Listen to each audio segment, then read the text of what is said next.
This is Janet Gershlick with Southwold Scribblings. Bring your heart, bring your dreams. It's time for Southwold Scribblings. Now, I just like to explain why I'm wearing what I'm wearing. So I got slightly confused by the weather, and I'm in my garden, and so I thought it was cold, so I put my thick winter coat on, and then the sun came out, so I put on these rather fashionable sunglasses, and then to top it all, I thought, well, just in case the sun just comes too much, I'd wear this summer hat. So it's a look that might happen, might become fashionable, but I don't think so for a very long time.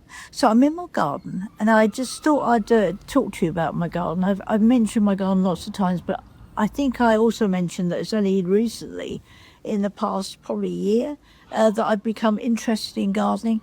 And the way I garden is probably a little unorthodox, because basically I have no idea what any of these plants are, what they're called. People give me little plants with roots on, or I find things and I just shove them in a bowl. Please don't follow any of these instructions for a successful plant in your garden. So I just put them in a bucket of water to keep their roots going or something, and then I put them in earth, and then I just let them go on with it.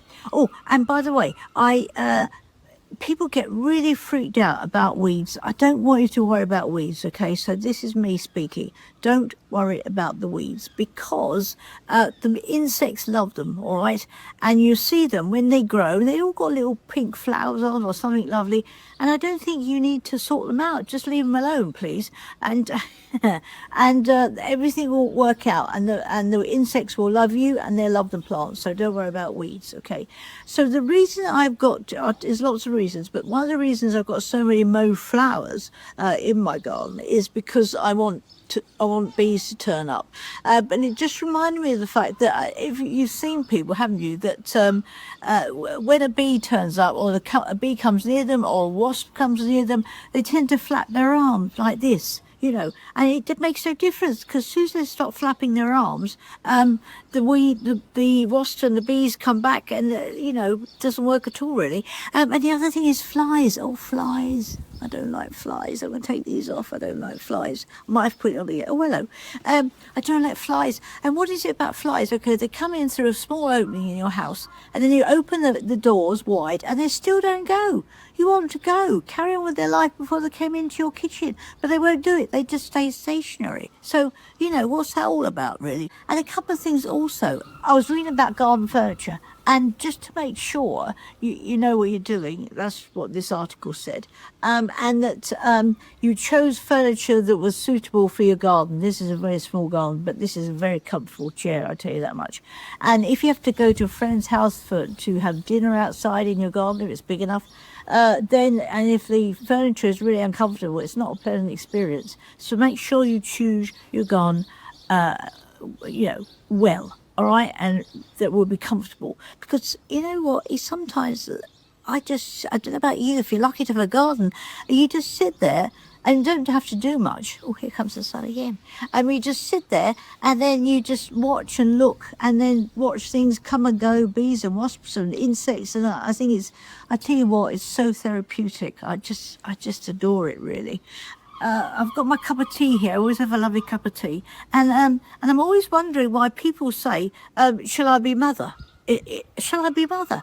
Or they always leave a little drop of tea in the cup, even though it's a tea bag. But I've since learned that if you take a tea bag for a cold cup of tea, which is what this is now, because it's been sitting around for a while, and then you put it on one of your eyes, or both eyes, but I won't be able to see you, if you've got puffy eyes because you've been in front of your computer or worked too long, it takes away the puffiness. So there's another practical tip for you. So I know that this coming Sunday is Father's Day, and I know how difficult these days can be, whether you lost your father, your father-in-law, your uncle, your brother.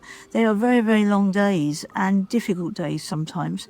And what I've done is I've given some friends or people that I love some acorns. I know it's ridiculous because they're not going to grow for another 25 years. I probably won't even be here.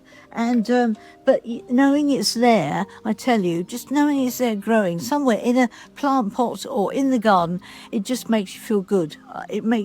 Just try it, whatever it is, a conker, an acorn, just something that slowly grows and eventually you know, you can see it flower if you wait that long. I tell you that much. So I'm thinking now that I want to wish everybody on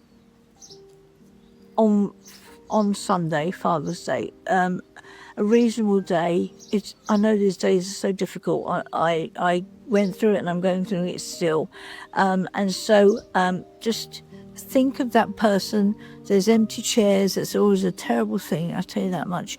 And think of maybe the little plant that you planted them, and then just be with people that you love and that know, you know, and love you a lot. All right, so I will just say goodbye now. Sun's coming out and I'm wishing you well and lots of love. Janet Gershlick, Southwold Scribblings, and take care. Bye-bye. She's got laughter, she's got tears. Janet Gershlick through the years. Bring your heart, bring your dreams, 'cause it's Southwold Scribblings.